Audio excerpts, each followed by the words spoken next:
يا ربي ما عم لاقي شي، وينهم؟ كيف هيك ما عندي؟ لا هون ولا هون، ناقصني كل شي.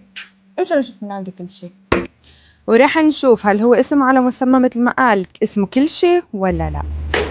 اول شي جيت عليه وانا عندي جطات كبير، فبالغلط وقع من ايدي طلع سوري. قلت لا ولا يهمك حبيبتي كسري فدي راحتك، لانه اصلا ما بيتكسروا.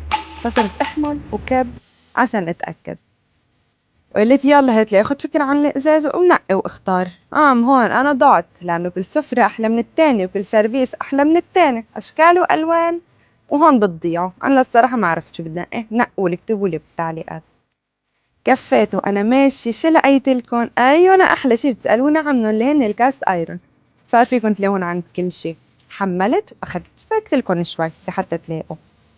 مش بس كاست ايرون، شو بيخطر ببالك انواع طناجر كمان موجود، ولا الخشبيات اشكال والوان. انت بس كل اللي عليك اول ما تفوتي تحملي هالعربيه اكبر وحده وبس تحملي، لانه رح تحملي حبيبتي. هلا بتشوفي بالاخر. ولا الاورجنايزر اللي تاعون البراد اللي مره سالتوني عنهم، اشكال وانواع. شوفوا لي هالكولر مي اللي كتير عجبني صراحه، قلت له انا بدي منه. بنحط الجالن تحت وبتعبوا من فوق، بيجمعون هدول البريقان. ولا الفخار، يلا اكله مغربيه قريبا معناتها.